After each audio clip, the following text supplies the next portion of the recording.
All right, today what we're going to talk about is we're going to talk about Egyptian hieroglyphics and their form of writing that the Egyptians had and developed during the ancient times. Now, this language and form of writing is a dead language. No one uses it anymore. You won't go to Egypt today and find them writing this. The culture is very different. The form of writing that they use now is very different. But this was one of the earliest forms of writing and one of the most well known of the ancient writings in all of the world. And we'll talk about the reason why for that and things of that matter. But first, we got to learn a little bit about the writing itself. You, much like we did with Mesopotamia and cuneiform, you will be writing this, writing your name in this, doing certain things with this. But there are a couple rules that you need to know to be able to do this correctly. Now, just like anything that we do as far as translating or writing our names or anything else in an ancient language, remember, we talked about how the English language is really kind of goofy and we have a bunch of rules. And ancient languages didn't have all of those goofy rules, which we'll talk about here in just a bit. So translations are not perfect, so don't expect it to be exactly perfect the way that you do it. So we'll discuss that and hopefully learn a little bit as we go along. All right, so about 5,000 years ago in Egypt, those people that were living along the Nile River, they began to kind of experiment with language and writing and things like that. And most early cultures did this, whether it was the Harappans in the Indus River Valley or the Mesopotamians in Mesopotamia. The Egyptians did the same thing. Now, usually what writing started out as was symbols or pictures that meant certain things, and the Egyptians were no different. Now, eventually, language starts to evolve. And what I mean by evolve, that it changes and people make things better and improve on it. And how hieroglyphs started out was totally different by the time that the language died. So the start was very different than the end, and because of all of those changes and the improvements to them. So eventually these pictures came to represent sounds. Now they're known as hieroglyphs today, and hieroglyphs translates from Greek to sacred inscriptions. The Greeks name it everything. And there's a reason why the Greeks named a lot of Egyptian stuff, and we'll talk about that a little bit later. Now, the reason why they're called sacred inscriptions is because they were often written on the walls of temples, like you can see in this picture. Now, when you look at hieroglyphic writing, you might think that each of those hieroglyphs stands for a word. And in a few cases, you would be right. But some do mean what they represent. For example, this picture is of the sun, and it's usually shown as a circle with a dot in the middle, which means the sun. Now you're thinking, I've never seen the sun with a dot in the middle. Well, if you look at this, and let's kind of break it apart and so it makes a little bit of sense. We usually think of the sun as a big round sphere or circle. And when you look at this, you think, okay, yeah, I see the big round circle, but why the little circle in the middle and the dot in the middle of that little circle? Well, let me explain it. Actually, the little dot in the middle, the white dot in the middle, is what is the sun. And the alternating black and white rings are actually kind of like sunlight as it's radiating out of the sun in the middle. Okay? So really, what we would think as the big circle being the sun, that little white dot is the sun with the sunlight kind of radiating out of it or coming out of the middle there. Now, like I said before, most hieroglyphs were probably just picture writing at first. If you wanted to write about an owl, you draw a picture of an owl. If you wanted to write about a piece of rope, you drew a piece of rope. If you want to talk about a snake, you drew a snake. Pretty easy, right? And that's how a lot of us, even as little kids, that's how we kind of start our journey toward learning how to write. We draw pictures of things. And eventually we learn the symbols to write words and things like that and kind of abandon those symbols when it comes to writing.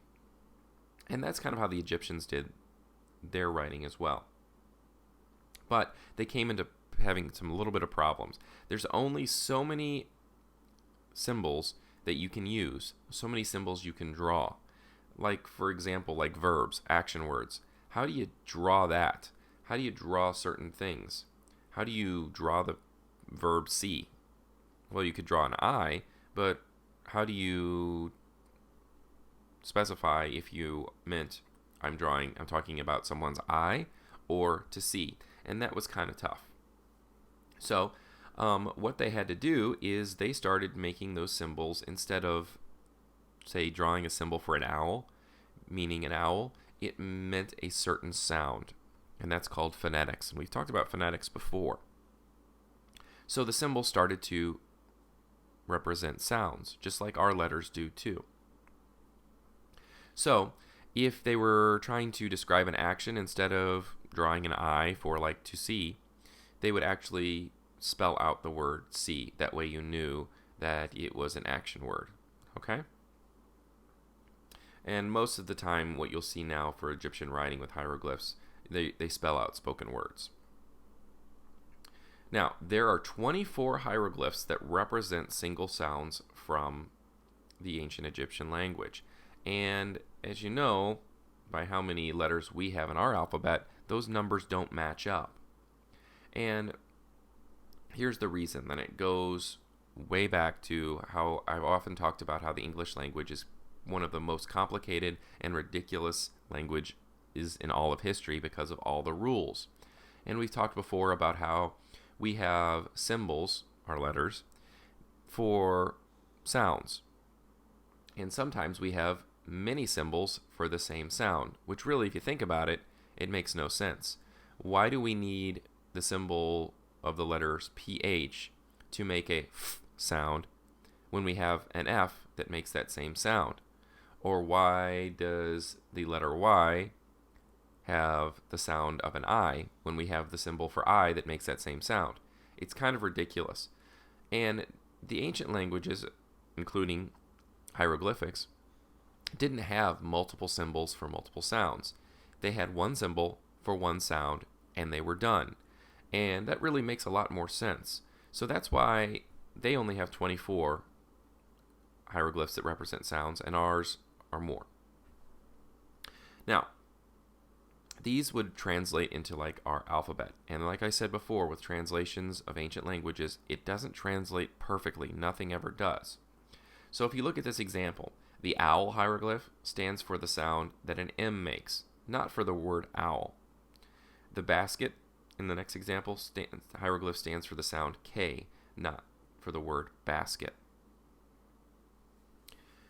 There are sounds used by the Egyptians that do not exist in English.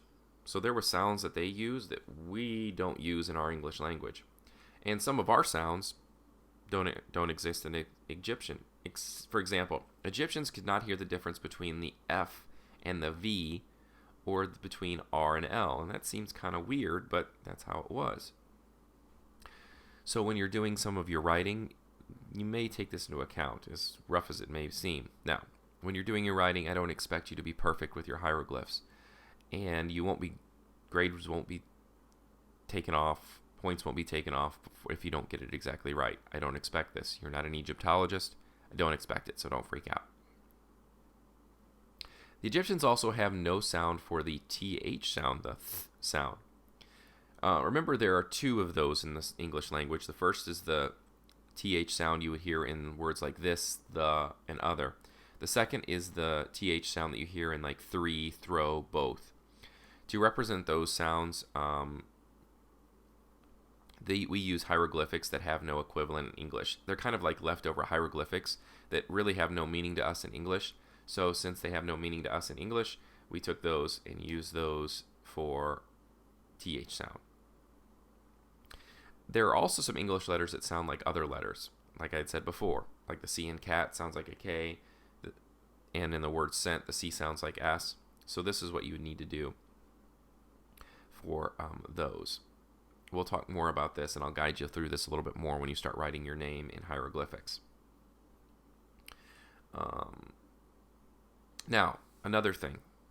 Egyptians usually didn't write vowels And you're probably thinking, what? How would that be able? How would they be able to write a word if they didn't have vowels like A, E, I, O, or U, and sometimes Y? Well, they only did consonants, and you had to figure out the vowel sounds from context clues. Aha! You're so tired of hearing about context clues from us teachers, and the ancient Egyptians used them. Ha ha ha ha ha. Pretty smart, huh? Yeah, I see you rolling your eyes. But here in this example, this is how the word class would be written in hieroglyphics. And as you can see in English, there's 1, 2, 3, 4, 5 letters in English for class. But in hieroglyphics, there's only 3. Maybe 4, if you count both of the S's. See, there's no A in there. We'll talk about that soon enough. So this was kind of an intro on how hieroglyphics works, and you're probably freaking out thinking, oh my gosh, I am so confused. Don't worry, I'll walk you through it a little bit more when we write our names and translate things from hieroglyphics. And we'll probably do that next week when I come back. So you can look forward to that. And have a great weekend. I look forward to seeing you guys on Monday. I have a few questions for you below about this. So answer those questions, turn it in, go back to classroom, mark it as done, and you are good with social studies. See you next week.